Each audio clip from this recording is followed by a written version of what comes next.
नमस्कार दोस्तों। आज हम आपके साथ अपने एक नए इनिशिएटिव को डिस्कस करने वाले हैं। कुछ समय पहले हैट्रिक के तहत हमने एक नया इनिशिएटिव शुरू किया जिसका नाम था हैट्रिक ओरिजिनल्स। हम चाहते थे कि जो हम कंटेंट बना रहे हैं और जो कि ओरिजिनल कंटेंट हम प्रोड्यूस कर रहे हैं उसको किसी तरीके से आप सबके साथ शेयर किया जाए। फिर चाहे वो एक फिल्म हो, चाहे शॉर्ट स्टोरीज हो या किस्से कहानियों की तरह आपको सुनाया जाए। तो हालात कुछ ऐसे रहे और अभी जिस तरह का एनवायरनमेंट है कि उसे फिल्म के रूप में आपके सामने लाना तो मुश्किल है, लेकिन कहानियों की ब्यूटी ये है कि उसे किसी भी तरीके से पेश किया जा सकता है और आप लोगों के साथ शेयर किया जा सकता है। तो इसीलिए हम हैट्रिक ओरिजिनल्स के ज़रिए एक नया इनिशिएटिव आपके सामने ला रहे हैं जिसका नाम है किस्से का हिस्सा। तो हम चाहते हैं कि हम आपके साथ ये किस्से शेयर करें और हम ये भी चाहते हैं कि आप इन किस्सों का एक हिस्सा बने और हमारे साथ इस सफ़र पर चलें। और ये जो किस्से हैं ये कुछ सच्ची घटनाओं पर हैं। ये जो कुछ किस्से हैं ये इंस्पायर्ड हैं और बहुत से ऐसे किस्से हैं जो केवल मात्र फिक्शन है। लेकिन बेहतरीन बात यह है कि ये किस्से बहुत ही आप रिलेट करेंगे इन किस्सों के साथ, क्योंकि बहुत से मौक़ों पर आपको लगेगा कि आप खुद इस कहानी का एक किरदार हैं और आपको ये भी लगेगा कि इस कहानी में कहीं हम अपनी बात तो नहीं कर रहे। ऐसा नहीं है, ये जैसा कि मैंने कहा इंस्पायर्ड है स्टोरीज। तो हम चाहेंगे कि आप इस किस्से का हिस्सा का साथ बने और हमारे साथ सफ़र पर चलें। तो पहला किस्सा जिसका हिस्सा बनने की चाहत हम आप सबसे चाहते हैं, उस किस्से का नाम है चाय।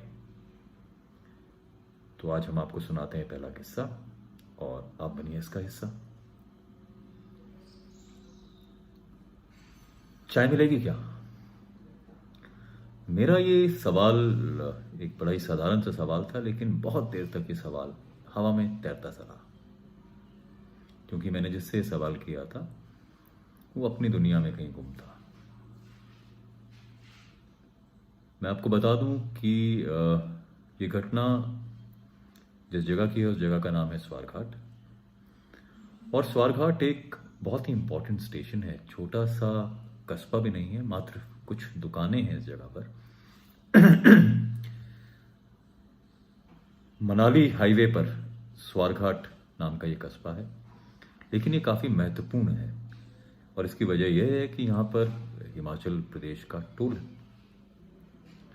तो जो भी गाड़ियाँ पंजाब से, दिल्ली से, दूसरी जगहों से आती है उन्हें इधर रुककर टोल देना पड़ता है। और आप जानते हैं जहाँ टोल स्टेशन होते हैं या टोल प्लाजा होता है वहाँ पे अक्सर कमर्शियल व्हीकल्स का काफ़ी जमावड़ा रहता है और ऐसे में वहाँ आसपास छोटी छोटी दुकानों का एक झुरमुट सा बन ही जाता है। तो यहाँ पर भी कुछ छोटी छोटी दुकानें थी, एक टोल प्लाजा है और हिमाचल टूरिज्म सरकार ने अपना छोटा सा रेस्टोरेंट भी यहाँ बना रखा है। तो कुल मिलाकर यही स्वारघाट की कहानी है। तो रात के 12 बज चुके थे और मैं स्वारघाट पे था और मैं एक छोटी सी दुकानदार से ये प्रश्न पूछ रहा था कि चाय मिलेगी क्या? दूध नहीं है साहब, चलेगा? अरे बिल्कुल चलेगा साहब, और मुझे वैसे भी चाय जो है बिना दूध के पीने की आदत है और चीनी भी नहीं है तो भी चलेगा। मेरी बात सुनकर वो चाय बनाने में व्यस्त हो गया और इस बीच मुझे मौका मिला कि मैं आसपास अपने एनवायरनमेंट को देख सकूं, समझ सकूं। तो जिस दुकान के सामने मैं बैठा था वो उसे दुकान भी नहीं कहा जा सकता। बेसिकली 4x4 की छोटी छोटी हाट की तरह की ये छोटी छोटी दुकानें थी और एक कतार में बहुत सारी इस तरह की दुकानें थी, टीन का छप्पर। और अगर दुकान की बात करें तो उसके अंदर सामने सलीके से कुछ रैक पड़े हुए थे जिन पे कुछ एक बिस्किट, नमकीन और इस तरह की चीज़ें थी। दुकान के ठीक सामने वो बेंच था जिस पर मैं बैठा हुआ था और मेरे सामने उसका एक मेज था जिस पर गैस स्टोव रखा था और मेरी चाय बन रही थी। कुल मिलाकर देखा जाए तो ये घटना बिल्कुल साधारण सी घटना है। हाईवे पे इस तरह की दुकानें, इस तरह के छोटे छोटे स्टेशन अक्सर देखने में आते हैं और जो कि पूरी रात खुले रहते हैं, क्योंकि आवाजाही रहती है व्हीकल्स की, कमर्शियल व्हीकल्स की, पैसेंजर्स की। लेकिन खास बात, गौर करने लायक बात ये थी कि स्वारघाट में सिर्फ यही एक दुकान खुली हुई थी। और इसके पीछे दोस्तों एक कहानी है। कहानी यह है कि पिछले 6 महीनों में स्वारघाट और स्वारघाट से कुछ 1 किलोमीटर इधर उधर 10 हत्याएं हो चुकी थी। और जिनकी ये हत्याएं हुई थी या तो वो ट्रक या लॉरी ड्राइवर्स थे या फिर मेरी तरह अकेले सफर करने वाले रात को। अब ये सच था या सिर्फ मात्र एक गॉसिप या कहानी थी, इसका कोई पुख्ता सबूत तो नहीं था मेरे पास। लेकिन क्योंकि ये जंगल के आग की तरह इस तरह की बातें फैलती हैं और मैं इस रूट पर काफ़ी ट्रैवल करता हूँ, मनाली अक्सर जाना होता है, तो मेरे कानों में भी ये सब बातें पड़ रही थी। तो हैरत की बात ये थी कि बावजूद इन सब घटनाओं के, गॉसिप्स के, ये दुकानदार बहुत ही हिम्मत के साथ अभी भी डटा हुआ था रात को और मेरे जैसे एक ट्रैवलर को बिल्कुल स्वागत भी कर रहा था और मेरे लिए चाय भी बना रहा था।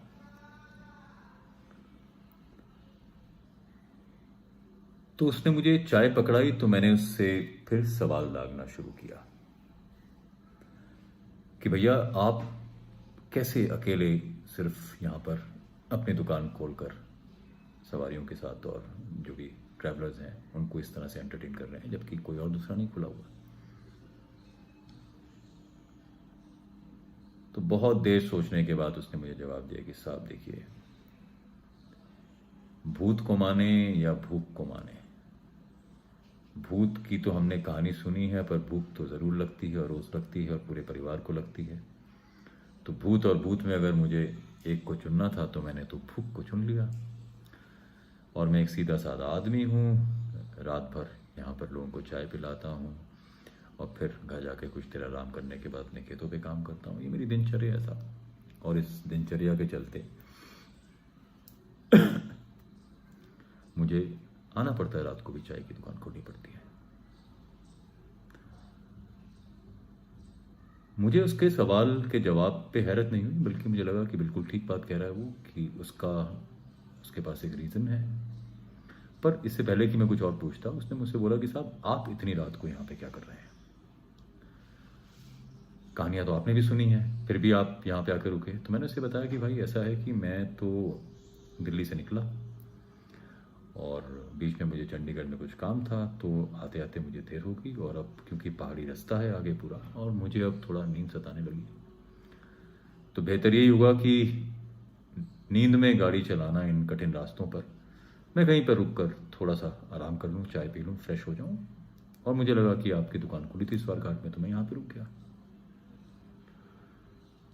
दुकानदार ने कहा देखिए साहब, तो आपके पास भी एक उद्देश्य, पर्पस था, क्योंकि आपको नींद आ रही थी तो आप स्वारघाट रुक गए और फिर आपने चिंता नहीं करी कि यहाँ पे भूत है या कोई कहानियाँ चल रही हैं या कोई हत्या की बात हो रही है। उसी तरीके से मेरे पास भी उद्देश्य है, मेरे पास भी पर्पस है अपने घर को चलाने के लिए, परिवारजनों की भूख का निवारण करने के लिए। तो इसलिए मैं भी दुकान खोल के बैठा।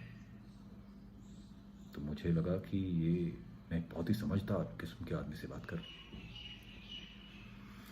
बहरहाल साहब, होता यह है कि जब इस तरह की घटनाएं किसी भी कस्बे या शहर के बारे में होने लगती हैं तो वहां काफी कुछ बदल जाता है। स्वारघाट के साथ भी यही कुछ हुआ। धीरे धीरे जैसे ये घटनाएं फैली, एक समय जिस बाजार में या छोटे से दुकानों की भीड़ में बहुत चहल पहल रहती थी, अब वहां सन्नाटा था। टोल प्लाजा वाले लोगों ने और दूसरे दुकानदारों ने सरकार से कहा कि क्योंकि अब इस तरह की घटनाएं यहाँ हो रही हैं तो कुछ इंतज़ाम किया जाए। तो सरकार ने जब कुछ नहीं किया तो लोगों ने अपने शेड्यूल को खुद ही चेंज कर लिया। अब टोल प्लाजा जो पूरी रात खुला रहता था 10 बजे के बाद बंद हो जाने लगा। और टोल प्लाजा वालों ने कहा कि साहब, अब अगर आपको टोल प्लाजा जमा करना है तो आप सुबह आएँ, और अगर आप रात को आते हैं तो आप अपनी खुद के लिए जिम्मेदार हैं। हम तो इन परिस्थितियों में अब टोल प्लाजा रात को नहीं खोलेंगे। और फिर एक एक करके सब दुकानदार भी इसी तरीके की सोच पे चलने लगे।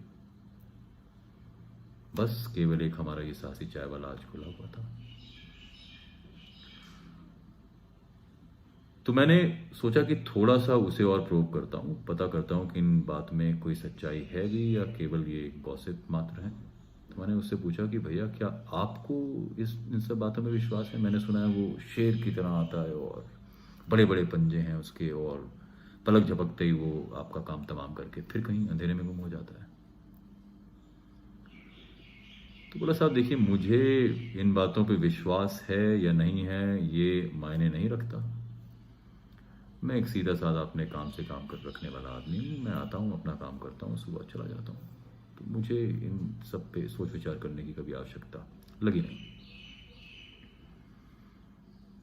फिर भी साहब, आप भी पूरी रात यहाँ रहते हैं, अगर इन घटनाओं में तनिक भर भी सच्चाई है तो आप भी थोड़ा सा खतरा तो रहता है आपके लिए। बोला साहब, आपने कहानियाँ अगर सुनी हैं तो कहानियों को पूरी तरह से समझिए। कहानियाँ ये भी कहती हैं कि वो सिर्फ या तो आप जैसे राहगीर जो अकेले सफ़र करते हैं रात को इस समय, या फिर लॉरी या कमर्शियल ट्रक ड्राइवर्स पर ही अटैक करता है। तो मैं तो इन दोनों में से कोई नहीं हूँ, तो मुझे कोई खतरा हो ऐसी बात नहीं। Valid point. मेरे पास, मैं निरुत्तर हो गया, मेरे पास कोई जवाब ही नहीं सूझा उसके लिए।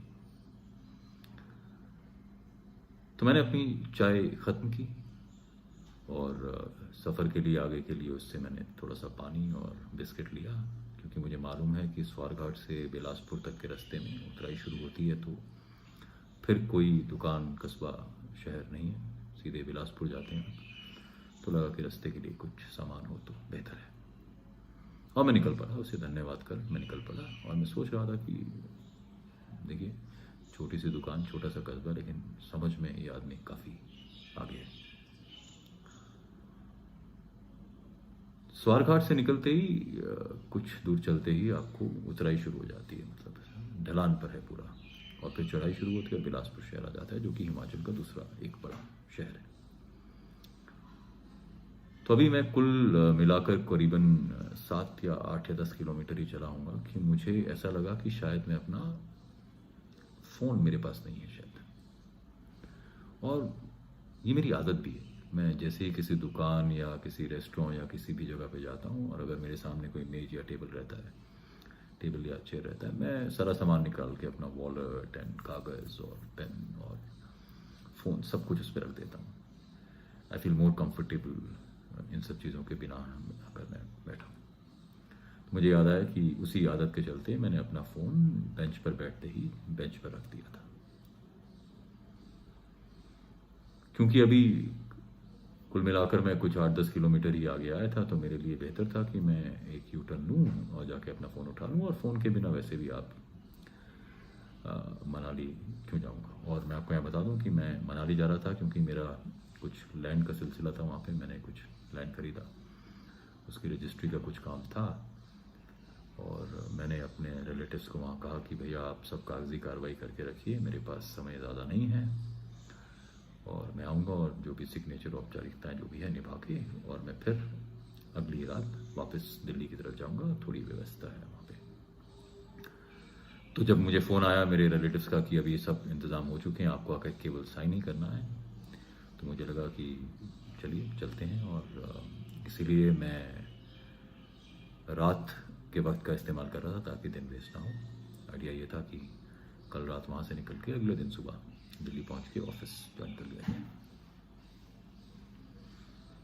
तो मुझे लगा गाड़ी मोड़ के वापस फ़ोन लाना अब ज़रूरी है, तो मैं कोशिश कर रहा था कि कहाँ से गाड़ी को मोड़ूं। पहाड़ी रास्तों पे आप हर जगह से गाड़ी मोड़ भी नहीं सकते, रास्ता इतना आसान नहीं रहता। पर तभी मुझे थोड़ी दूर पे अपने एक छोटा सा होटल या गेस्ट हाउस कहूँगा उसको दिखाई दिया, और अक्सर ये होटल और गेस्ट हाउस सड़क के उस तरफ होते हैं जहाँ पे थोड़ी जगह ज़्यादा होती है और आपको थोड़ा स्पेस मिलता है, क्योंकि लोग आके अपनी गाड़ियाँ खड़ी करते हैं, और इनकी किचन भी आमतौर पे, रेस्टोरेंट भी आमतौर पे बाहर की तरफ ही रहता है। तो मैंने देखा कि मेरे सामने एक उसी तरीके का छोटा सा होटल है जिसका नाम मैंने पढ़ा मंगल होटल एंड रेस्टोरेंट, और उसके सामने अच्छी खासी जगह थी। तो मुझे मौका मिला कि मैं गाड़ी मोड़ के वापस स्वारघाट की तरफ चलूँ। तो मैंने गाड़ी मोड़ी और मैं स्वारघाट की तरफ चल पड़ा। चूंकि केवल 7-8-10 किलोमीटर ही गया था और रास्ता आमतौर पर इतनी रात को खाली रहता है, तो मुझे ज़्यादा वक्त लगा नहीं स्वारघाट पहुंचने के लिए।